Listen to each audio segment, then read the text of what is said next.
మా అందరికీ ధన్యవాదాలు. ఈరోజు భారతదేశంలో ముఖ్యంగా ఆంధ్రప్రదేశ్ లాంటి రాష్ట్రాన్ని తీసుకుంటే 70% ప్రజలు ఈరోజు గ్రామాల్లో ఉన్నటువంటి పరిస్థితి, రైతులే వెన్నుముకగా ఉన్నటువంటి పరిస్థితి. ఇలాంటి గ్రామాలు, ఇలాంటి రైతుల అభ్యున్నతికి ఏ విధంగా మనం కృషి చేయాలి అనేది ఈ కూటమి ప్రభుత్వం, ఇక్కడ ఉన్నటువంటి ఎమ్మెల్యే గారు కానీ, మేము కానీ, గౌరవ ముఖ్యమంత్రి గారు కానీ ఎప్పుడు నిరంతరం ఆలోచించేటువంటి వ్యక్తులం. ఈ చుట్టుపక్కల ప్రాంతంలో తీసుకుంటే గుంటూరు ఛానల్ అనేది ఒక మెయిన్ ఆధారం. నేను మళ్ళీ మాట్లాడతానమ్మా మిమ్మల్ని. గుంటూరు ఛానల్ అనేది ఒక మెయిన్. ఇందులో 3, ఒకటి ఇప్పుడు ఉన్నటువంటి గుంటూరు ఛానల్ తీసుకుంటే 47 కిలోమీటర్ల వరకు ఈ రోజున ఉంది. అయితే 47 కిలోమీటర్ల వరకు ఉంది, కానీ ఇందులో 2 ముఖ్యమైనవి ఉన్నాయి. ఒకటి స్లోప్ కరెక్ట్గా లేకపోవటం వల్ల వాటర్ ఎక్కడికక్కడ నిలబడటం, గుర్రపు డెక్క పేరుకుపోవటం, సంవత్సరానికి 3 సార్లు తీయాల్సినటువంటి పరిస్థితి. గత 5 సంవత్సరాల ప్రభుత్వంలో వీటిని కనుక పట్టించుకోకపోతే వాటర్ ఫ్లో ఉండదు. వాటర్ ఫ్లో లేకపోవటం వల్ల డ్రింకింగ్ వాటర్ సమస్య, ముఖ్యంగా రైతులకి ఈల్డ్ లేకపోవటం, ఆ మెయింటైన్ చేయకపోవటం వల్ల. అయితే ప్రభుత్వం వచ్చిన వెంటనే ఈ మెయింటెనెన్స్ అనేది రెగ్యులర్గా చేస్తూ ఉన్నాం. చేసినప్పటికీ ఇప్పుడు కూడా చూస్తే మీకు విపరీతంగా గుర్రపు డెక్క పేరుకుపోయింది. సంవత్సరానికి 3 సార్లు చేయాల్సినటువంటి పరిస్థితి. సో దీన్ని ఏ విధంగా చేయాలి? ఒకటి. రెండోది, దీన్ని ఎక్స్టెండ్ చేసి, ఉన్న ఛానల్ని ఎక్స్టెండ్ చేసి ఎడిషనల్గా ఉన్నటువంటి గ్రామాలకు ఏ విధంగా 2 సాగునీరు, త్రాగునీరు ఇవ్వాలనేది ప్రభుత్వ ఉద్దేశం. అది ఈ రోజులో ఉన్నటువంటి సమస్య కాదు, ఎప్పటి నుంచో ఈ ప్రాంత రైతులు కోరుకున్నటువంటి విషయం.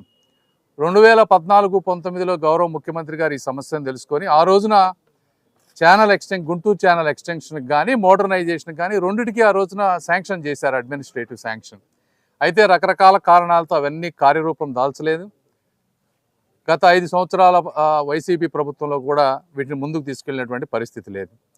మేము వచ్చిన వెంటనే ఈ ప్రాంతంలో ఈ ప్రాంతానికి సంబంధించినటువంటి ఎమ్మెల్యేలు రామాంజనేయులు గారు కానీ, పొన్నూరు నరేంద్ర గారు కానీ, అదేవిధంగా కొంత భాగం లోకేష్ గారి ప్రాంతంలో కానీ అందరం మేము కూర్చొని ఎస్టిమేట్స్ వేయించాం.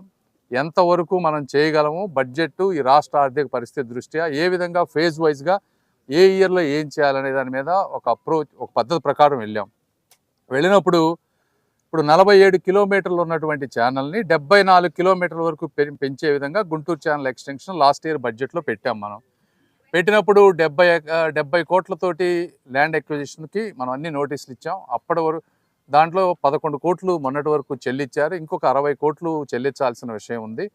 అది కూడా ఈరోజు చంద్రబాబు నాయుడు గారితో ఈరోజు మేము మాట్లాడుతూ ఉన్నాం.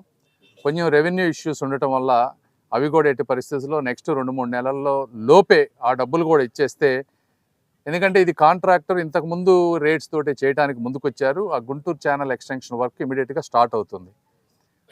రెండోది, దీనివల్ల ఆ గుంటూరు ఛానల్ ఎక్స్టెన్షన్ చేయటం వల్ల ఇప్పుడు 27,000 ఎకరాల ఆయకట్టు ఏదైతే ఉందో అది ఇంకొక 48,000 ఎకరాల అడిషనల్గా ఆయకట్టు వచ్చి 75,000 ఎకరాల ఆయకట్టుకి మంచి నీరు వస్తుంది.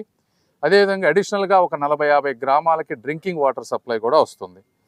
ఇందులో ఇప్పుడు ఈరోజు నిన్న ముఖ్యమంత్రి గారు శాంక్షన్ చేసింది ఈ ఛానల్ మోడర్నైజేషన్. ఈ ప్రాబ్లం ఏంటి? ఇప్పుడు ఈ 47 కిలోమీటర్లు ఏదైతే గుంటూరు ఛానల్ ఉందో అందులో లాస్ట్ 10 కిలోమీటర్లు, అంటే 37 నుంచి 47 కిలోమీటర్ల మధ్య ఛానల్ విడ్త్ అనేది తక్కువగా ఉండటం వల్ల ఈ ఛానల్ కింద ఎక్స్టెన్షన్ చేసినా కూడా వాటర్ వచ్చేటువంటి పరిస్థితి లేదు. కాబట్టి ఇప్పుడున్న లాస్ట్ 10 కిలోమీటర్లలో ఇంకొక 50 ఎకరాల పైన ల్యాండ్ ఎక్విజిషన్ చేసి దాన్ని వెడల్పు చేయటం, అదేవిధంగా మొత్తం మిగిలిన దగ్గర వెడల్పు బాగానే ఉంది. వీటితో పాటు బండ్స్, బ్యాంక్స్ ఏవైతే ఉన్నాయో కట్టల్ని స్ట్రెంథన్ చేయటం, ఎందుకంటే ఇది 60 సంవత్సరాల క్రితం కట్టినటువంటి గుంటూరు ఛానల్ ఇప్పుడు ఉన్నది ఏదైతే, దీన్ని బండ్స్ స్ట్రెంథన్ చేయటం. అదేవిధంగా 287 స్ట్రక్చర్స్ ఉన్నాయి ఈ కెనాల్ మీద ఏదైతే కానీ పాతయి. ఈ 287 స్ట్రక్చర్స్ సరిగా లేవు, వాటన్నిటినీ మళ్ళీ కూడా రీబిల్డ్ చేయటం. అదేవిధంగా స్లోప్ తీసుకోవటం, స్లోప్ తీసుకుంటే కొద్దిగా వాటర్ కిందకి వెళ్ళి గుర్రపు డెక్క కనుక మళ్ళీ పెరగకుండా చూస్తే మనకు మెయింటెనెన్స్ కాస్ట్ తక్కువ అవుతుంది. ఇప్పుడు మనకి గుంటూరు ఛానల్కి ఇచ్చినటువంటి వాటర్ 4 TMC వాటర్ ఇచ్చారు. అందులో ఈ స్లోప్ లేకపోవడం వల్ల కానీ గుర్రపు టెక్క వల్ల కానీ కేవలం 1.5 TMC మాత్రమే మనం ఈరోజు వాడుకుంటా ఉన్నాం. సో ఈ 4 TMC వాటర్ని ఉపయోగించుకునే విధంగా 370 కోట్ల రూపాయలతోటి ఈరోజు అడ్మినిస్ట్రేటివ్ శాంక్షన్ గౌరవ ముఖ్యమంత్రి గారు ఇచ్చారు. వారికి గుంటూరు ప్రాంత ప్రజల తరపున, ఈ పార్లమెంటు నియోజకవర్గ తరపున, రైతుల తరపున కూడా మనస్ఫూర్తిగా ధన్యవాదాలు తెలుపుతా ఉన్నాం. అందరూ ఒకసారి చప్పట్లు కొట్టాలి. సో దీంతో రైతులకి సాగునీరు పెరిగితే, ఈ రోజున మీరు తీసుకుంటే ఈ ప్రాంతంలో రైతులు వరి సాగు చేసుకుంటా ఉన్నారు, మొక్కజొన్న చేసుకుంటా ఉన్నారు. ఏదేమైనప్పటికీ ఎకరానికి వాళ్ళకి వరికో 10,000, మొక్కజొన్నకో 15,000 తీసుకుంటే ఎకరానికి ఒక 20 నుంచి 25,000 రూపాయల ఆదాయం వస్తూ ఉంది. ఈ నీళ్లు పెరగడం వల్ల ఈళ్లు పెరిగితే కనీసం ఎకరాకు ఇంకొక 10,000 రూపాయలు పెరిగితే ఒక్కొక్క ఎకరాకి ఒక రైతుకు 35,000 రూపాయల ఆదాయం అన్న పెరిగితే వాళ్ళకి జీవితం బాగుంటుంది. అదేవిధంగా ఈళ్లు పెరగటంతో వాళ్ళ భూములకు కూడా విలువలు పెరుగుతాయి. ఆ విధంగా రైతులందరూ కూడా ఆర్థికంగా అభివృద్ధి చెందుతారనేటువంటిది ఒక ముఖ్య ఉద్దేశం. ఇందులో మధ్యలో ఈ కెనాల్స్లో అక్కడక్కడ ఒరిజినల్గా మనం ఎస్టిమేట్ చేసినప్పుడు దీని మొత్తానికి గవర్నమెంట్ వచ్చిన వెంటనే ఫస్ట్ 3 నెలల్లోనే మేమందరం కూర్చొని నాబార్డు వాళ్ళతో మాట్లాడి ఇవన్నీ ఎస్టిమేట్స్ వేయించాం. ఆ రోజు 700 కోట్లు వేసాం. అయితే అప్పుడు వేసిన దాంట్లో ఏమైందంటే మొత్తం కాంక్రీట్ వాలును కాంక్రీట్ బెడ్ అని ప్లాన్ చేసాం. కానీ మళ్ళీ దాన్ని చూసినప్పుడు కాంక్రీట్ బెడ్ వేస్తే రేపు కాలువలు మళ్ళీ తీయాలంటే కాంక్రీట్ బెడ్ పనికిరాదన్నారు. ఇంకోటి మంచిది కాదని చెప్పారు నిపుణులు. అదే మొత్తం కాంక్రీట్ వాల్ కడితే వాటర్ సీపేజ్ పొలాల్లోకి వెళ్ళదు కాబట్టి అంత అవసరం కూడా లేదు. కాబట్టి ఎక్కడైతే వల్నరబిలిటీ ఉందో, ఎందుకంటే ఈ ఛానల్ ఒక్కోసారి గండు పడినప్పుడు గ్రామాల్లోకి నీళ్లు వెళ్తున్నాయి.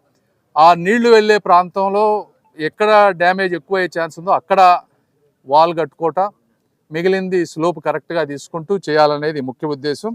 ఇవి ఏదైతే తీసుకురావడమే కాకుండా వచ్చే 2 సంవత్సరాల్లో ఈ ల్యాండ్ ఎక్విజిషన్ అన్ని మేమందరం కూర్చొని దగ్గరగా ఉండి పూర్తి చేసి వర్కులు కూడా స్టార్ట్ చేసే బాధ్యత మేము తీసుకుంటాం. ఎందుకంటే అప్పుడు 5 సంవత్సరాలు అవి చేయకపోవడం వల్ల ఆ రోజు గౌరవ ముఖ్యమంత్రి గారు డబ్బులు ఇచ్చినా కూడా అది ముందుకు వెళ్ళలేదు.